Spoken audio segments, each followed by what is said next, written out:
नमस्कार, मैं प्रकाश अधिकारी, दस्तक प्रकाश में आपका स्वागत है।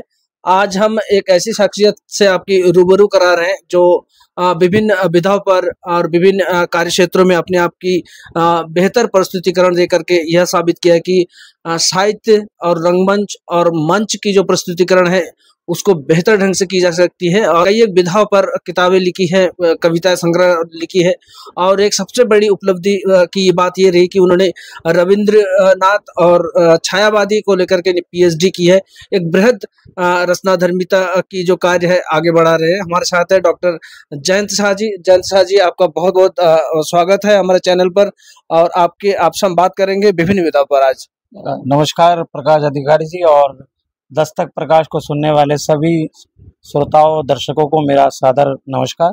आपको बता दें कि यहाँ के जो मंच है, चाहे वो हास्य कवि का मंच हो या टीवी का मंच हो, जहाँ पर प्रस्तुतिकरण होते हैं, आपने विविध रंगमंच और विविध लेखनी के तहत अपने आप को यह साबित किया कि आज पीएचडी करके या कविता संग्रह की जो प्रकाशन है और जो हास्य कविता है, बहुमुखी प्रतिभा के धनी है।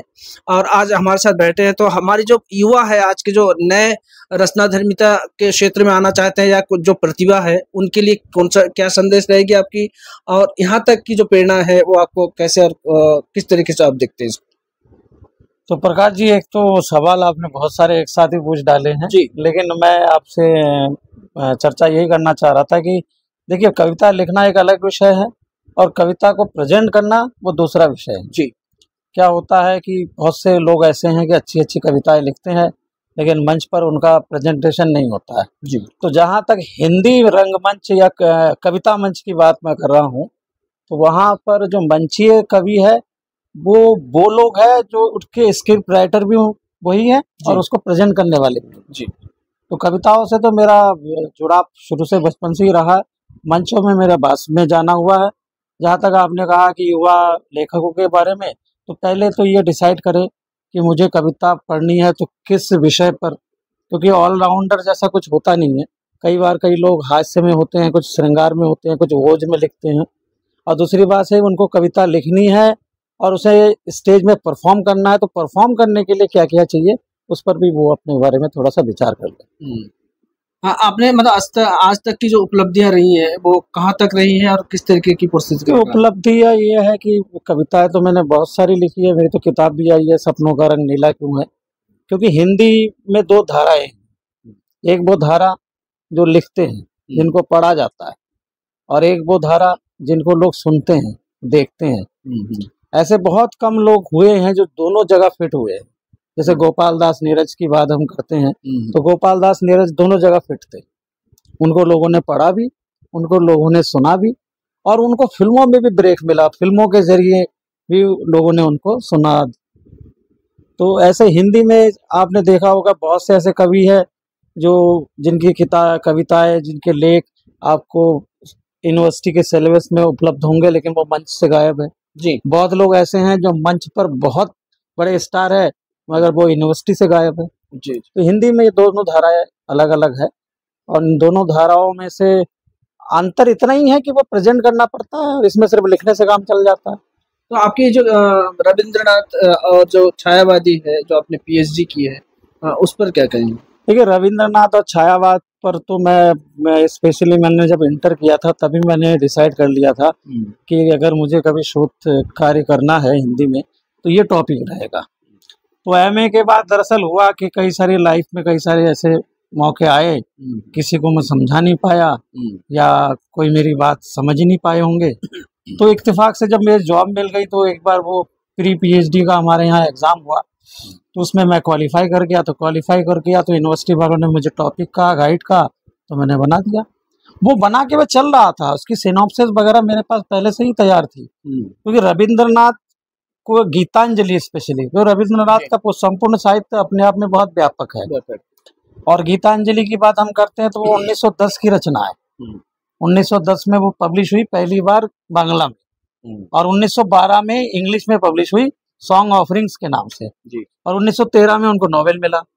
और अगर हिंदी लिटरेचर में हम अगर देखें तो उसी पीरियड में लमसम 1918-1920 से छायावाद का आरंभ होता है, जयशंकर प्रसाद के आंसू से। तो लमसम वो एक ही पीरियड की ही है। हिंदी इस समय थोड़ी पीछे चल रही थी, बांग्ला ने बहुत ज़्यादा बांग्ला साहित्य को उस समय बहुत रीच कहा जाता था। हिंदी उस समय शुरुआत में मतलब खड़ी बोली हिंदी के रूप में डेवलप हो रही थी। तो रविन्द्रनाथ के गीतांजलि पढ़ने के बाद तो सारे लोग पागल हुए, ये अकेला मैं ही नहीं, पूरा वैश्विक स्तर पर पूरा पूरा सम्मान भी जहाँ मिला। जहाँ वो गीतांजलि गई, लोगों ने गीतांजलि के नए नए तरीके से व्याख्याएं की है। और फिर गीतांजलि का अर्थ ही है गीतों की अंजलि। उन्होंने परमपिता परमेश्वर को ये उपहार स्वरूप दिया। और गीतांजलि जब उन्होंने लिखी थी, टैगोर की आयु 40+ थी, और मैं मानता हूँ कि 40 से लेकर 60 तक के बीच में एक अच्छी रचना हो जाती है।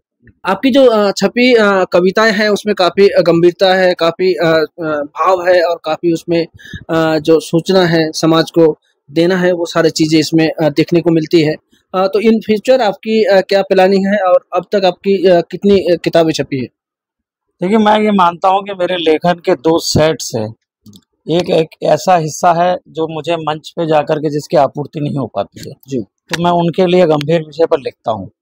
और एक ऐसा हिस्सा भी है कि जो एंटरटेनमेंट करना चाहता है, वो लोगों को जोड़ना चाहता है, अपनी बात को अधिक से अधिक लोग तक पहुंचाना चाहता है। क्योंकि मंच एक ऐसी विधा है जिसके माध्यम से आप बहुत ज्यादा लोगों के साथ जुड़ सकते हैं। तो मैंने दोनों विधाओं पे काम किया है। आपकी मेरी किताबें गीतांजलि का हिंदी अनुवाद भी आया है। अच्छा। मैंने वो ट्रांसलेट किया था थीसिस लिखने के दौरान। फिर क्या कहते हैं, सपनों का रंग नीला क्यों, ये पूरी कविता संग्रह है जो विभिन्न पत्र पत्रिकाओं में छपी है, देश की प्रतिष्ठित पत्रिकाओं में छपी है। और एक गजलों की किताब आई अपने अपने हिस्से की धूप, जिसे डॉक्टर पीताम्बर दत्त बड़तवाल हिंदी अकादमी उत्तराखंड देहरादून द्वारा सम्मानित भी किया गया है। और इससे पहले भी एक कालनायक, बहुत पहले ऋषि अरविंद घोष की जीवनी पर एक कालनायक नाम से भी पुस्तक पब्लिश हुई है। और एक मेरी जो है कि ये जो सटायर व्यंग्य कहने की जो मेरी शैली थी, वो मुझे पता नहीं था। तो जब मैं कभी गद्य में लिखता था तो जंगल में डेमोक्रेसी नाम से किताब भी आई है। अच्छा। तो मैं उस समय गद्य में लिखता था, प्रोज में। तो मेरे अंदर कहीं ना कहीं एक जैसे हरिशंकर परसाई, शरद जोशी जी, तो मेरे अंदर उन्होंने भी कहीं ना कहीं प्रभाव डाला। और कबीर के व्यंग्य भी, कबीर के भी बहुत सारे व्यंग्यात्मक बातें हैं। तो कहीं ना कहीं व्यंग्य मेरे भीतर जीवित था। तो मैं उस व्यंग्य विधा को ही हाथ से मैं मिश्रण करके स्टेज पर लेकर आया हूँ। तो मैंने कुछ नया कुछ नहीं किया है, जो अंदर था उसी को बाहर लाने का प्रयास किया है। अच्छा, इतने सारे गंभीर विषय पर आपकी जो लेखनी मैंने अभी देखी है, और आपकी पीएचडी है, एक बहुत गंभीर विषय है जिस पर आपने कार्य किया है, उसके बावजूद भी आपने हास्य को एक सरल रूप देकर के उसको मंच तक पहुंचाया है।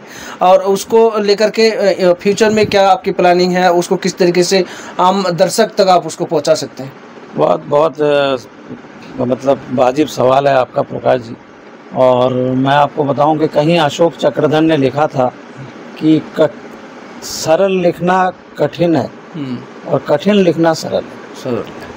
तो जब आप कह रहे थे ना कि पीएचडी करने के बाद स्टेज में जा करके इतना मतलब हल्का हो जाना, तो इसमें कई साल लगे मुझे।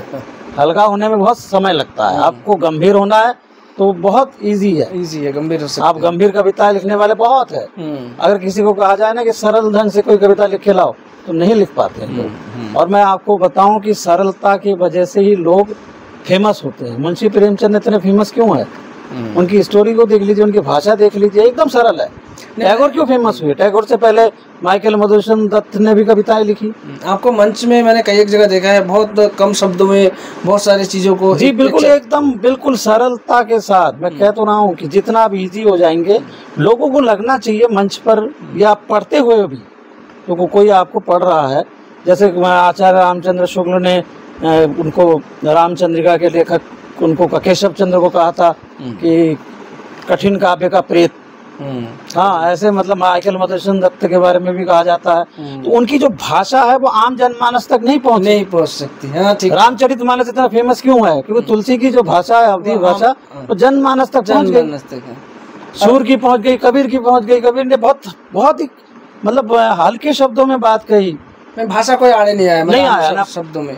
तो इससे इस लंबा हो तो क्या हुआ, जैसे पेड़ खजूर, कितनी सरल भाषा में उन्होंने बात की। तो ये सबसे कठिन यही है आज भी आप देख लीजिए कपिल शर्मा का शो, कॉमेडी शो क्यों चल रहा है, क्योंकि वो बहुत सरलता से रिएक्ट कर रहा है। और स्टेज में आपकी टाइमिंग भी अच्छी होनी चाहिए। टाइमिंग अच्छी होनी चाहिए, शब्दों की टाइमिंग महत्वपूर्ण है। एक तो भाषा सरल होनी चाहिए, फिर टाइमिंग होनी चाहिए, और फिर थोड़ा बहुत अपना स्किल तो होता है एक्टिंग का भी, कि आप इस बात को कहते समय आपका बॉडी लैंग्वेज कैसा है, ये सब चीजें लेकर। मैंने आपको देखा टीवी प्रोग्राम में बहा भाई बहा में अपने कई जगह अच्छी प्रस्तुति दी है और तारीफ़ काबिल है। तो जो आम अभी जो प्रतिभावान जो लेखक है या रचनाधर्मिता को जो लोग लेकर आगे बढ़ना चाह रहे हैं, उन युवाओं के लिए आपकी क्या संदेश है? बहुत अच्छा कर रहे हैं, बहुत नए लड़के आए हैं, क्या गीत लिख रहे हैं, क्या आपके क्या कहें, ओज में कितनी अच्छी कविताएं लिख रहे हैं, सार्थक कविताएं लिख रहे हैं। ऐसा नहीं है, आप तो हिंदी का भविष्य बहुत उज्जवल है। मैं देखता हूँ 18 साल 19 साल 21 साल के लड़के लड़कियां कितना अच्छा लिख रहे हैं वो लोग, और नई नई बिंब लेके आ रहे हैं, नई नई बातें लेके आ रहे हैं, मतलब हमने सोचा ही नहीं जिस बारे में। तो लेखन में क्या होता है कि आप पर्टिकुलर पुरानी घिसी पिटी बातें ही करोगे तो नहीं चलने वाली, नहीं चलने वाली। आपको कुछ नई बातें करनी है। जैसे हमने जो श्रृंगार लिखा तो हमने कह दिया उसके होठ जैसे कमल के फूल या गुलाब के फूल, तो बात खत्म हो गई, बहुत पुरानी बातें। अब आपको कुछ नए उपमाएं देनी पड़ी। तो खूब अच्छा लिख रहे हैं। फिर गला भी लोगों का, बहुत सारे गीतकार ऐसे हैं वो तो उनका गला भी बहुत अच्छा है, बहुत अच्छा गा रहे हैं। वही हाल हिंदी गजल का है, हिंदी गजलों ने तो बड़ा तहलका मचा रखा है नए नए विषयों पर। उर्दू में अब गजलें उतनी नहीं लोकप्रिय हो पा रही है जितनी हिंदी में चल रही है, क्योंकि हिंदी के कवि के पास सब्जेक्ट बहुत है और उर्दू शायरों के पास वही महबूब, शराब, पैमाना वही है। चलिए, बहुत सारगर्भित बातचीत हुई है अभी, और विभिन्न विषयों पर लगातार हम जयंत सर से बातचीत करते रहेंगे और विभिन्न विषयों पर बातचीत लगातार जारी रहेगी। आज मेरे साथ जुड़ने के लिए बहुत बहुत धन्यवाद। धन्यवाद आपको भी।